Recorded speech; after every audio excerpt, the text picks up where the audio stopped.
Germany wants to ban your kids from social media. Poland just committed 47 billion euros to build an army that, quote, permanently deters Putin. A Berlin startup is making millions selling combat drones to Ukraine, and they won't even tell you what happens after delivery. Graffiti artists are costing German railways 12 million euros a year, and nobody's getting caught. Meanwhile, Germany shut down its nuclear plants, and guess who's profiting from the world's uranium boom? Russia. Oh, and the American dream? It just packed its bags and moved to Europe. For real. But I'm saving the most interesting part for the very end. I'm Andrew Meatrich. Welcome back. Before we dive in, I want to say something personal.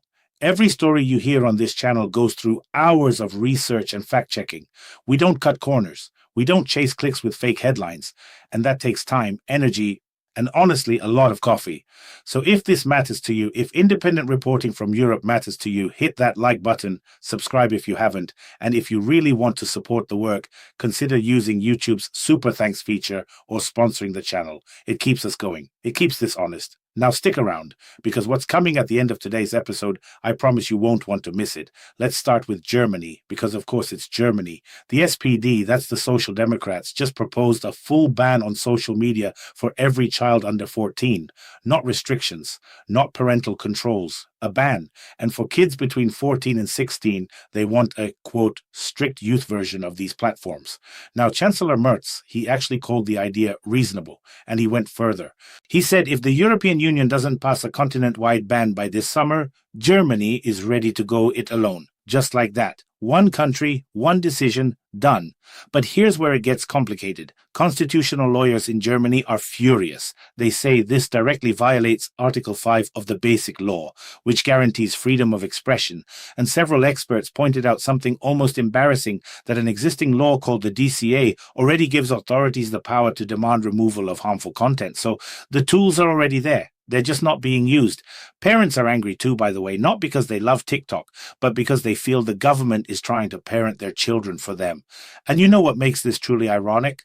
Other countries are already experimenting. Australia went full ban for kids under 16. France set the line at 15. The UK took 3 months just to think about it. But Germany can't stop graffiti on its own trains, and we'll get to that in a minute, but it wants to regulate the entire digital life of an entire generation. The ambition is remarkable. The track record, well, not so much. But wait, because Poland is doing something that puts all of this into a very different perspective. Poland just announced it's spending nearly 47 billion euros on defense in 2026. Let that sink in. 47 billion. That's almost 5% of GDP, which makes Poland one of the biggest military spenders in Europe, per capita or otherwise. And more than half of that money, more than half, is going straight into new weapons and military equipment. Foreign Minister Sikorski was blunt about it. He said Poland is building an army, and I'm quoting him directly, capable of permanently deterring Putin's actions. Now think about that for a second. While some European governments are drafting resolutions, publishing statements of concern, holding roundtable discussions about European defense identity, Poland is quietly, methodically building an arsenal. And the reason is simple. Geography. Poland sits right next to the conflict. It doesn't have the luxury of abstract policy debates. It knows, historically and geographically, that diplomacy without teeth doesn't last. And right now, Poland is growing very sharp teeth indeed. But if you think that's a lot of money, wait until you hear what Germany is doing with its energy policy, because the numbers are even more staggering. Here's something that should make you sit up. The world is in the middle of a nuclear renaissance. More than 60 reactors are under construction right now. Another 100 are on the drawing board. By 2050, nuclear energy output is expected to nearly double globally. Demand for uranium is surging. And who controls the market? Kazakhstan sits on about 40% of global uranium mining. Canada holds 23%. But the real winner, the quiet beneficiary of all this, is Russia. Russia controls 43% of the world's uranium enrichment capacity. It supplies fuel to 73 reactors around the planet. And where is Germany in all this? Germany shut down its last nuclear power plants, closed them. Done. Instead, it's paying premium prices for gas and pouring money into wind farms. Meanwhile, the country it swore it would never depend on again, Russia, is making a fortune selling nuclear fuel to the rest of the world. Think about that. Energy independence. That's what they promised. What they delivered is dependence on the very country they vowed to break free from. A decade of low uranium prices killed investment in new mines, so a structural supply deficit is now on the horizon. And if you're wondering who benefits from that deficit, well, you already know the answer. Now, let me tell you about a place you've probably never heard of.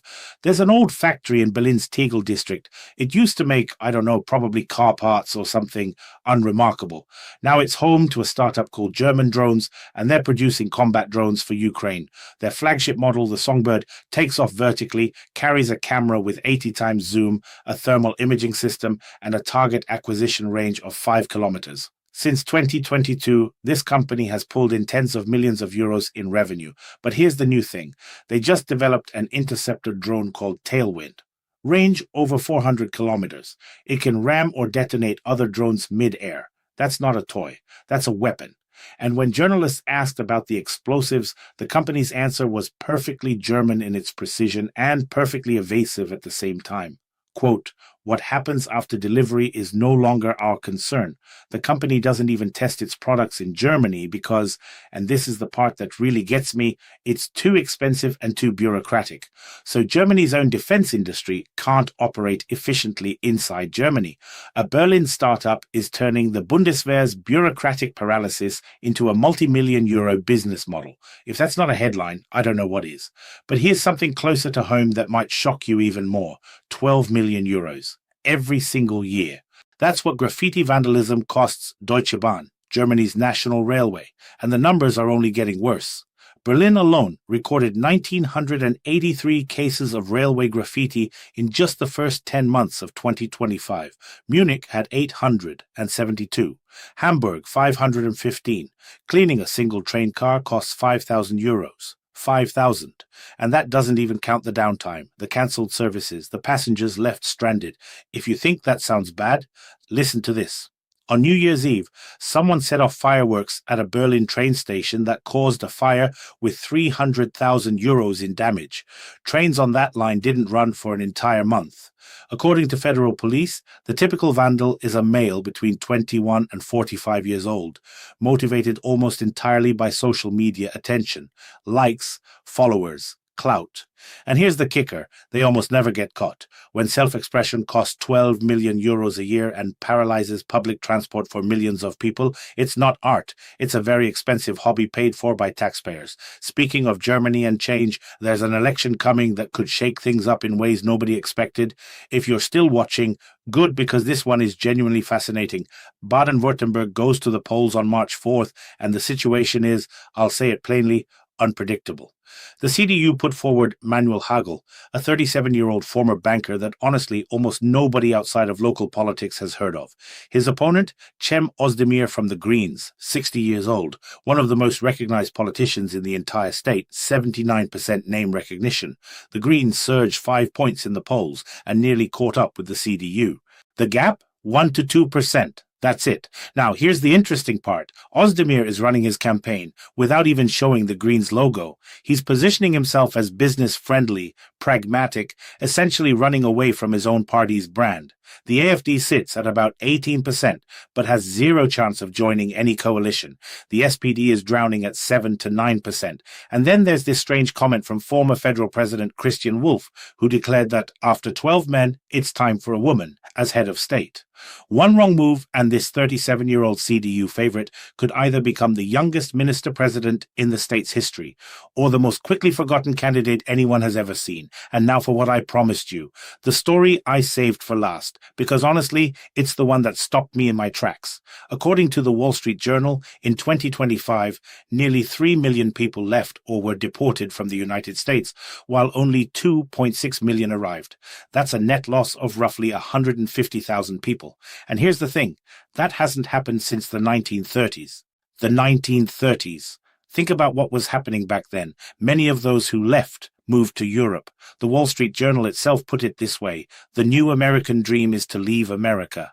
Among those who made the move, actor George Clooney, who became a French citizen. Now, I'm not going to make this about one celebrity, but when the American dream starts migrating out of America, that's not an ironic headline.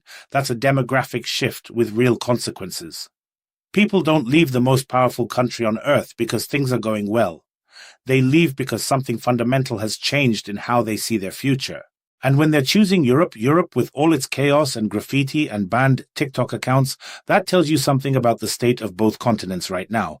This is Andrew Meet Rich. The world isn't getting simpler, but as long as you keep watching, I'll keep digging. See you next time. Every video you see here starts long before I hit record. Hours of reading, cross-referencing sources, verifying facts, making sure what I tell you is something I can stand behind. That's what independent journalism costs. Not just money, but time and energy. And here's something a lot of people don't realize. When you hit that like button or drop a comment, you're not just being nice, you're actually telling YouTube's algorithm to show this video to more people. That's how it works. One click from you can put this in front of someone who's never heard of this channel. So if anything today made you think, hit like, subscribe if you haven't yet, and share your thoughts in the comments. I read them, I really do. And if you want to go a step further, sponsoring the channel or using super thanks, that's what keeps this whole thing running. No corporate sponsors telling me what to say. No editorial boards softening the edges. Just you and me doing this together. That means everything. Truly, thank you for being here.